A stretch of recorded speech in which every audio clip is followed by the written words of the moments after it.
마지막으로 맞이한 주일입니다.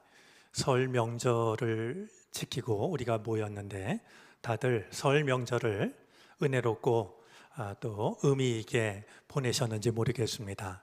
우리 주님의 크신 사랑과 은혜가 여러분들 가정마다 함께 하시기를 바랍니다. 우리가 가족들 또 친척들을 만나서 이런저런 이야기를 하다 보면 이제까지 잘 몰랐던 기도의 제목들을 알게 됩니다.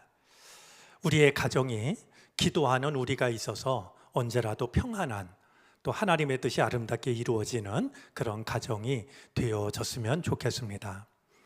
새롭게 만난 기도의 제목들을 품고 올 한 해 기도하며 살아가게 될 때 우리가 기도했던 것이 하나님의 은혜로 온전히 이루어지는 그런 복된 한 해가 되어지시기를 바랍니다.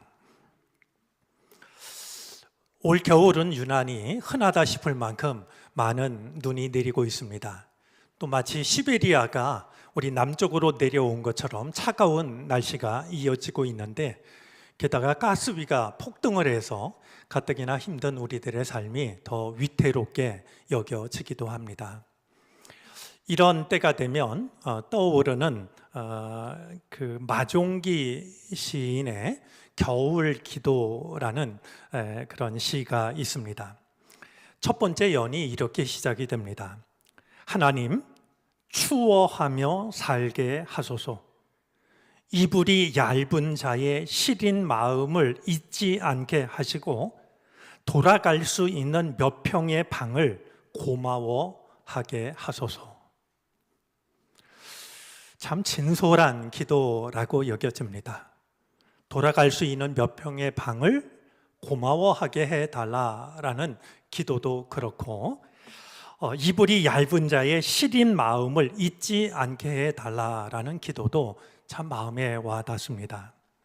특별히 이불이 얇은 자의 시린 마음을 잊지 않게 해달라라는 이 기도가 유난히 마음에 와닿는 것은요, 추운 날씨, 어려운 이웃들 때문이기도 하지만 오늘이 정릉교회 창립 기념주일이기도 하기 때문입니다. 오늘이 정릉교회가 이 땅에 세워진 지 69년이 되는 해입니다. 전에도 한번 말씀을 드렸습니다만 제가 정릉교회에 부임하기 전에 시무 장로님들과 식사를 먼저 하는 시간이 있었는데 그때 장로님 한 분이 제게 질문을 했습니다.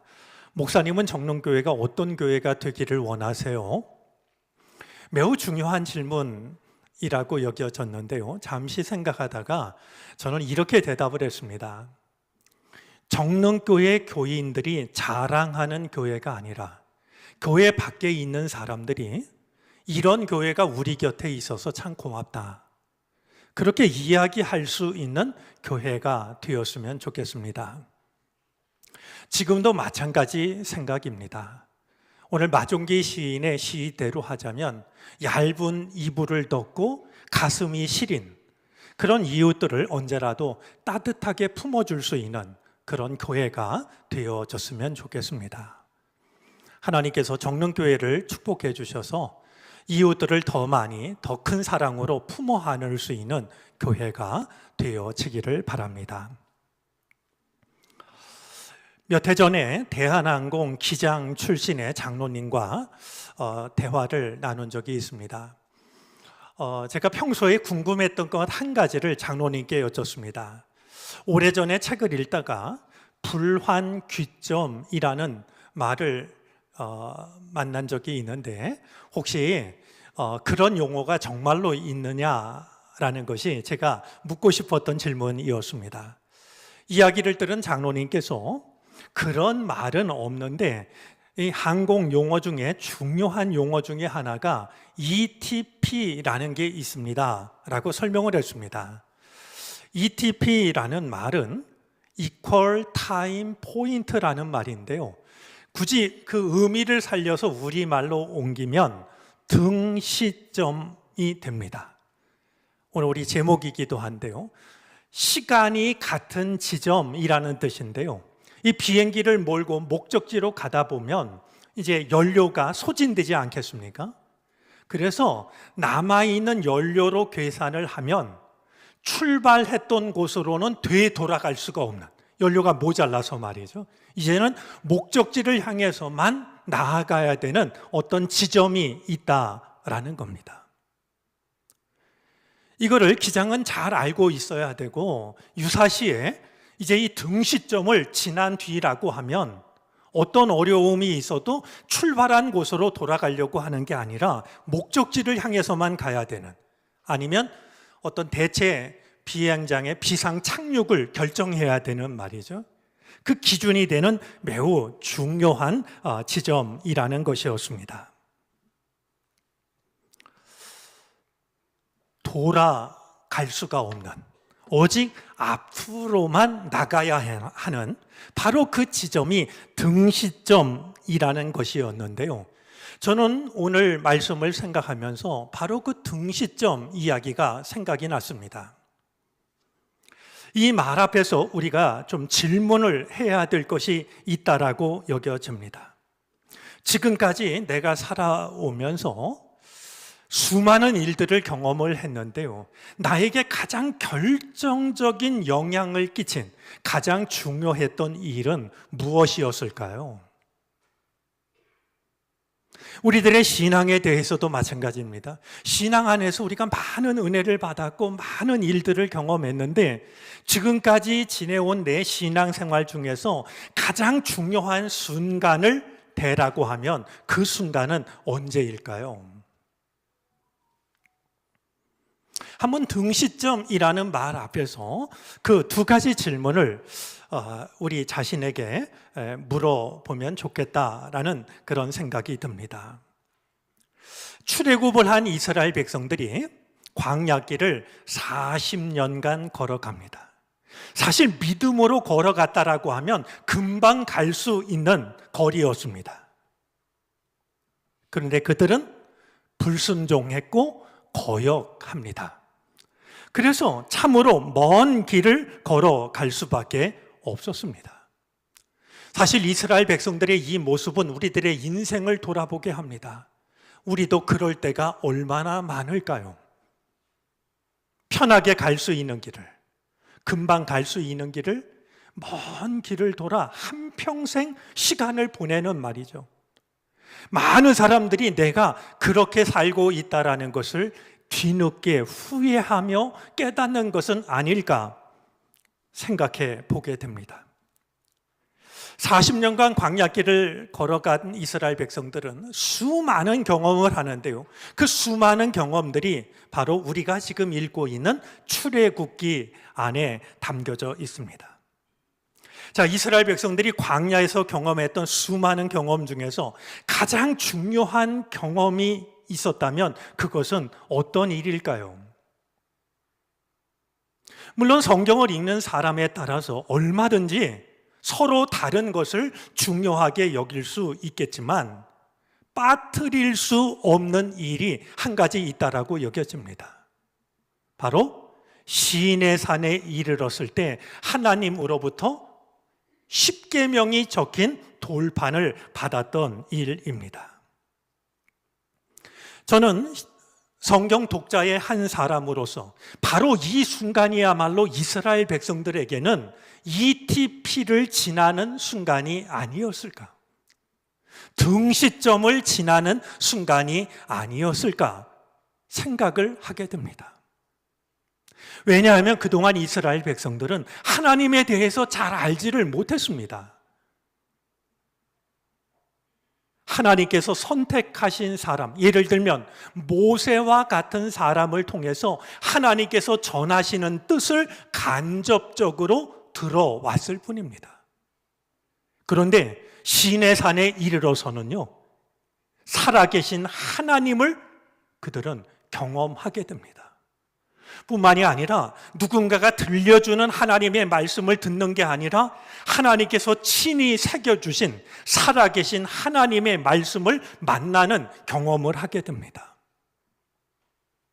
이처럼 중요한 경험이 또 어디 있겠습니까?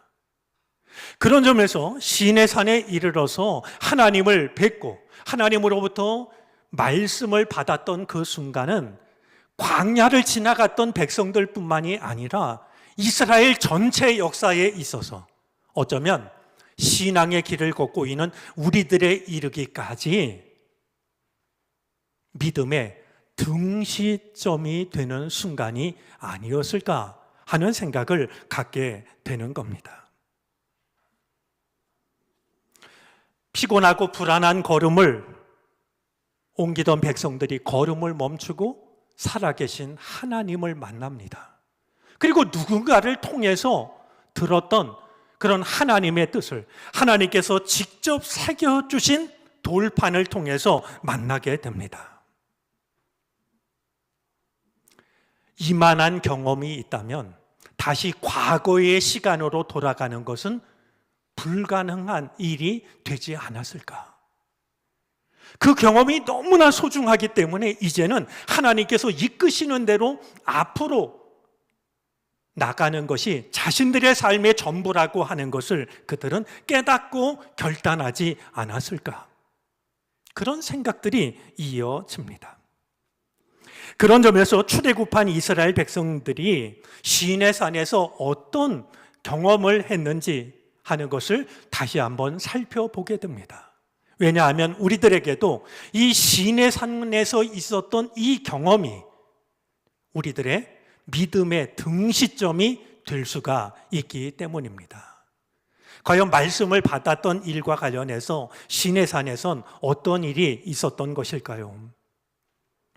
우리가 말씀을 살펴보면요, 무엇보다도 말씀을 받기 위한 준비의 시간이 있었습니다.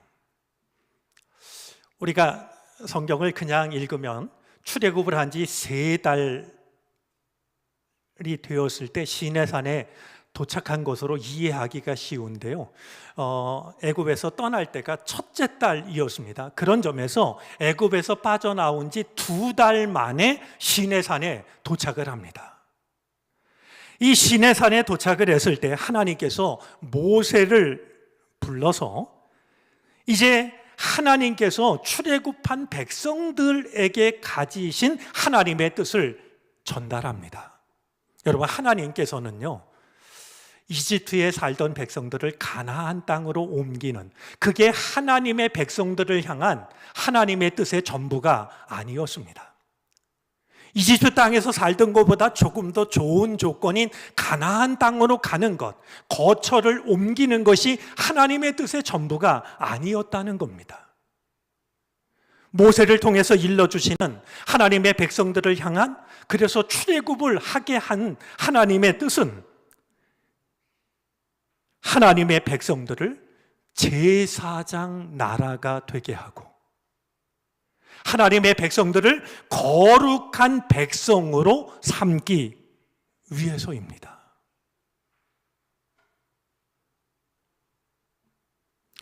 참 생각하면 가슴이 떨리는 순간인데요.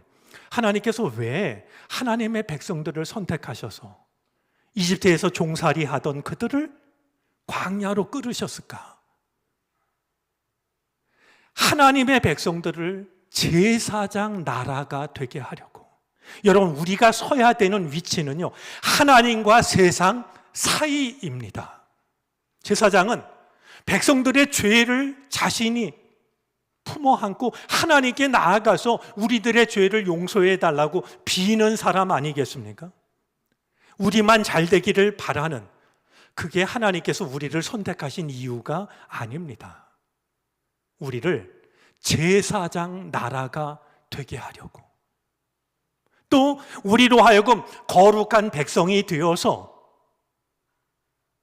이 세상에 거룩하신 하나님의 뜻이 펼쳐질 수 있도록 우리를 부르신 것입니다. 자, 이것을 알려주기 위해서 하나님은 모세를 산 위로 부르셔서 이 하나님의 뜻이 담긴 계명이 적힌 돌판을 모세에게 전해 주셨던 겁니다. 자, 그런데 이 일과 관련해서 말씀을 보면은요, 그냥 모세만 산으로 올라갔던 게 아니라 백성들에게 이 일을 위해서 몇 가지를 준비하게 하십니다. 먼저 그들을 성결하게 하셨고요. 그리고 옷을 빨아 입게 하셨고요. 어느 누구도 산 위로 다가오지 못하도록 하십니다. 성결케 하는 것이 구체적으로 어떤 일인지는 모르지만 하나님의 말씀을 받을 준비를 하게 하고요. 그 표시로 옷을 빨아 입게 합니다. 여러분, 지금처럼 수도 꼭지만 틀면 물이 나오는 그런 곳이 아니지 않습니까? 집집마다 세탁기가 있어서 옷을 집어넣고 버튼 하나만 누르면 되는 그런 일이 아닙니다. 그들이 지금 있는 곳은 광야입니다. 한 방울의 물이 더없이 소중한 그곳에서 옷을 빨아 입는다는 것이 쉬운 일이었겠습니까? 그러나 하나님께서는 하나님의 뜻이 담긴 계명을 주시기 전에 옷을 빨아 입으라고 하십니다. 그리고 아무도 산에 발을 들이지 말라라고 합니다. 하나님께서 정하신 선을 넘지 말라는 것이었는데요. 그냥 이렇게 말씀하신 게 아니라 이어지는 말씀을 보면 산을 범하는 자는 정령 죽임을 당할 것이라고 경고를 하고 계십니다. 그러니까 함부로 이 일에 임하지 말라라는 것이었습니다. 사실 이런 마음은 시내산에 도착한 백성들만이 아니라 어쩌면 예배를 드릴 때마다 말씀을 대할 때마다 우리가 잊지 말아야 될 마음의 준비라고 여겨집니다. 우리가 어떤 마음으로 말씀을 듣는지 저는 모릅니다. 그러나 하나님은 아시지 않겠습니까? 이스라엘 백성들에게 명하셨던 것처럼 말씀을 그냥 주신 게 아니라 성결하게 해라, 옷을 빨아 입어라, 그리고 넘지 말아야 될 선을 지키라. 우리도 그런 마음으로 주님의 말씀에 설 수 있었으면 좋겠고요. 그런 마음으로 서게 될 때 우리에게 다가오는 하나님의 말씀은 살아계신 말씀이 될 줄로 압니다. 자, 또 하나 말씀을 받는 일과 관련해서 우리가 기억해야 할 모습이 있는데요. 모세에게 홀로 산 위로 올라오게 하십니다. 여러분, 오늘 본문 속에 있는 내용과 24장을 시작하는 1절 말씀을 보면요, 이 모세가 시내산에 올라갈 때 혼자 올라가지 않았습니다. 아론이 올라갔고요, 아론의 두 아들이었던 나답과 아비후도 동행을 합니다. 여호수아도 동행했습니다. 또 장로들의 대표인 장로 70명이 동행을 합니다. 정말 적지 않은 인원이 이제 산으로 올라가는 거죠. 그런데 그들이 모두 산 꼭대기까지 올라간 게 아니고요, 어느 지점에 이르러서 그들은 걸음을 멈춥니다. 그리고 구름이 빽빽한 하나님의 영광이 가득한 그 산 꼭대기로 올라간 사람은 한 사람, 모세였습니다. 이 모세는 그 산 위에서 밤낮 40일을 보내게 되는데요, 두 번째 돌판을 받는 일을 기록하고 있는 출애굽기 34장 28절에 의하면 모세가 40일을 어떻게 보냈냐 하면은요, 떡도 먹지 않고 물도 마시지 않고 보냅니다. 저는 그냥 금식했다 이렇게 단순한 것보다는 나머지를 다 잊어버린, 살아계신 하나님 앞에 서서 말이죠, 먹고 마시는 것도 다 잊어버리는, 하나님만을 홀로 대면하는 시간을 가졌던 것으로 이해를 합니다. 우리가 신앙생활을 같이 하지만 또 이렇게 모여서 예배를 같이 드리지만 하나님 앞에서는, 하나님의 말씀 앞에서는 홀로 서야 됩니다.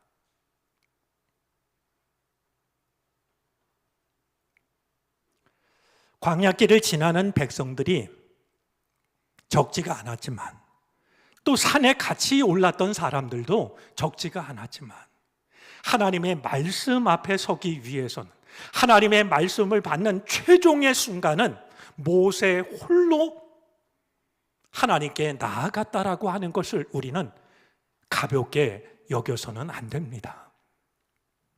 여러분들이 예배를 드리며 주님의 말씀을 들을 때마다 우리 모두가 말씀 앞에 서 있지만 내가 홀로 하나님을 만나는, 홀로 하나님의 말씀에 귀를 기울이는 시간으로 삼을 수 있어야 할 것입니다. 말씀을 받았던 일과 관련해서 두어 가지 함께 생각하고 싶은 게 있습니다. 모세가 하나님께서 적어주신 돌판을 가지고 내려올 때 얼마나 가슴이 뛰었을까요? 얼마나 기뻤을까요? 이 돌판을 가지고 내려올 때의 모세의 모습을 두고 출애굽기 34장은 모세의 얼굴에서 빛이 났다라고 기록합니다. 저는 이 점이 굉장히 소중하게 여겨집니다. 말씀을 지닌 사람에게서는요, 주님의 빛이 납니다. 말씀을 가슴에 품고 있는 사람에게서는 그를 통하여 주님의 빛이 드러난다라고 하는 것을 모세는 우리에게 생각하게 합니다. 어쩌면 너희는 세상의 빛이다 라고 하셨던 주님의 말씀도 그런 의미일지 모릅니다. 우리가 세상에서 살다가 교회에 와서 잠시 주님의 빛 안에 머물다가 예배를 마치고 돌아가면 또다시 어둠 속에서 어둠처럼 사는, 그것이 아니라요, 저 세상 한복판에서 빛이 되는. 왜? 우리가 잘나서가 아니라 적어도 우리 마음속에, 우리의 가슴 속에 주님의 말씀이 있기 때문에 말이죠. 주님의 말씀을 품에 안고 내려오는 모세의 얼굴에서 빛이 났던 것처럼 우리가 참으로 빛을 드러내야 할 곳은 저 세상 한복판이 됩니다. 잊지 말아야 할 게 있습니다. 어두운 세상에 대한 하나님의 대안은 우리들입니다. 저 어두워져 가는 세상에 대한, 우리 가끔 정말 세상이 이게 어떻게 되는 건가 싶을 때면 마음속으로 하는 질문이자 항의가 있지 않습니까? 하나님 지금 도대체 뭐 하시는 거예요? 우리들의 항의와 우리들의 질문에 대한 하나님의 대답은 바로 빛을 품고 살아가는 우리들 아니겠습니까?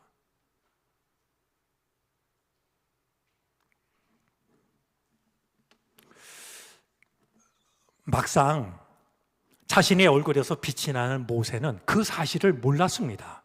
하기야 거울이 없던 시절이니 어찌 알았겠습니까? 그런데 언제 알아차렸냐 하면은요, 모세를 본 사람들이 모세의 얼굴에서 빛이 나니까 가까이 다가가기를 두려워했습니다. 물었겠죠, 왜 그러냐고. 그제서야 모세는 자기의 얼굴에서 빛이 난다는 것을 알아차립니다. 모세가 어떻게 했을까요? 가장 높은 언덕 위에 서서 자기를 과시했을까요? 그렇지가 않습니다. 자기 얼굴에서 빛이 난다는 사실을 안 모세는 수건으로 자기의 얼굴을 가립니다.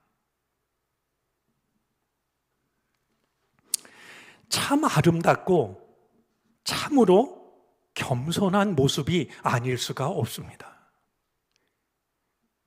빛을 품지 못한 자가 비친 척 자신을 드러내기 좋은 이 세상 속에서 모세는 하나님의 말씀을 품은 자로 하나님의 영광의 빛이 자신의 얼굴을 통해 나타났지만 그것을 과시하듯이 드러냈던 것이 아니라 오히려 수건으로 자신의 빛을 가리는 겸손을 택하고 있습니다.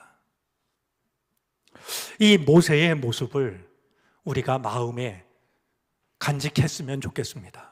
하나님의 말씀을 품은 자로 빛을 드러내는 삶을 살아가되 겸손함으로 나의 빛을 스스로 가리는 말이죠. 우리가 그 삶을 살아가게 될 때 우리를 바라보는 세상 사람들은 혹시 어둠 속에서 방황하고 어둠 속에서 절망했던 누군가는 우리들의 존재를 통해서 드러나는 그 빛을 보고 이제까지 찾지 못했던 출구를, 비상구를 찾을 수 있을지도 모릅니다. 내가 저 빛을 따라가야 되겠구나. 그렇게 말이죠. 하나님의 말씀을 받았던 일과 관련해서 한 가지 더 살피고 싶은 게 있습니다. 하나님으로부터 받았던 모세가 들고 내려온 돌판은 어떻게 되었을까요? 지금도 이스라엘에 있는 한 박물관에 보관되고 있을까요? 그렇지가 않습니다. 모세가 들고 오던 돌판은 깨트려지고 말았습니다. 산으로 내려올 때 이스라엘 백성들은 기도를 하면서 말씀을 기다렸던 것이 아닙니다. 그 잠깐 사이를 참지 못하고 금 송아지를 만들어 우상을 섬기고 있었습니다. 그 모습을 본 모세가 너무나 분노해서 분노를 참지 못하여 돌판을 내어 던집니다. 결국 돌판은 하나님께서 계명을 새겨주신 돌판은 그렇게 깨트려지고 말았습니다.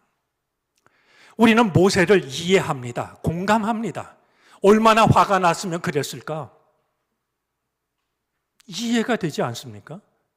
그러나 아무리 이해가 된다고 할지라도 해서는 안 되는 일이 있습니다. 모세는 그러면 안 되는 것이었습니다. 아무리 화가 나도 하나님께서 주신 하나님의 계명을 내어 던질 수는 없는 일이었습니다. 얘기를 듣는 사람마다 다 이해를 하고 나도 그랬을 거야?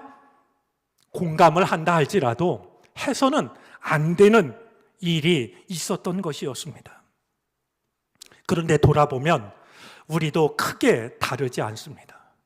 하나님의 말씀을 모르지 않는데요, 많은 순간 내 감정을 이기지 못하고 하나님의 말씀을 스스로 깨트려 버립니다. 그리고 어쩔 수 없었다라고 우리는 스스로를 위로하고 다른 사람들의 공감에 안도합니다. 어쩌면 우리가 적지 않은 하나님의 말씀을 알고 있으면서도 그 말씀 하나를 믿음의 등시점으로 삼지 못하고 있는 것은 수많은 말씀들이 우리 마음속에서 깨어져 버렸기 때문일지도 모릅니다. 그런 점에서 우리가 한 가지 꼭 기억해야 될 것이 있습니다. 하나님께서는 하나님의 말씀이 적힌 돌판이 깨어진 채로 내버려 두지를 않으셨습니다. 모세를 다시 부르십니다. 그리고 처음 새겨주셨던 그 말씀을 다시 한번 새겨주십니다. 그런데요, 우리 지금 출애굽기 통독을 하고 있지 않습니까? 여러분 성경을 자세히 보면은요, 처음 돌판을 주실 때와 두 번째 돌판을 주실 때 사소한 차이가 있습니다.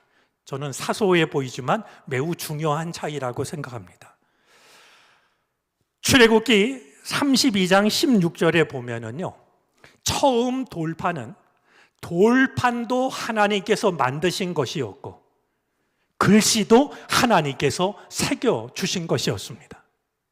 그런데요, 두 번째 돌판은 조금 다릅니다. 34장 1절 말씀에 의하면 하나님이 모세에게 이렇게 명하십니다. 너는 돌판 둘을 처음 것과 같이 깎아 만들라. 네가 깨트린 바 처음 판에 있던 말을 내가 그 판에 쓰겠다. 확인하셨습니까?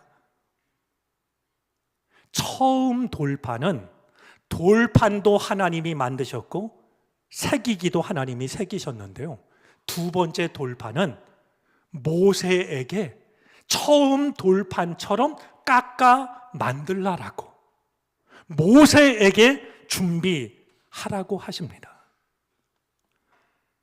지난번에 모세가 깨트렸으니까 이번에는 모세 말고 여호수아가 올라와라, 그런 게 아닙니다.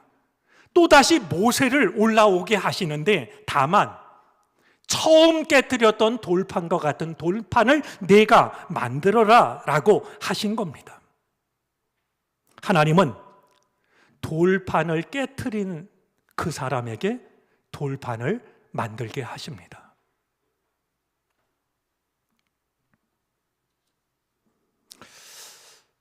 돌판을 다시 만들게 하시는 하나님. 어쩌면 이 하나님은 우리를 은혜 앞으로 초대하고 계시는 것인지도 모릅니다. 내가 다시 한번 기회를 줄 테니까 내가 깨트려버린, 정말 그 말씀 붙잡았으면 그게 너의 인생의 등시점이 될 수 있었던, 그러나 내가 깨트려버렸던, 그래서 내 마음속에서 의미를 잃어버렸던 그런 일이 너에게 있었다 할지라도 내가 새로운 돌판을 만들어라. 그러면 내가 처음에 적었던 그 말씀을 다시 한번 적어주겠다. 내가 다시 한번 너의 마음속에 살아계신 하나님의 말씀을 적어주겠다. 그러면 그 말씀이 내 믿음의 등시점이 되지 않겠니?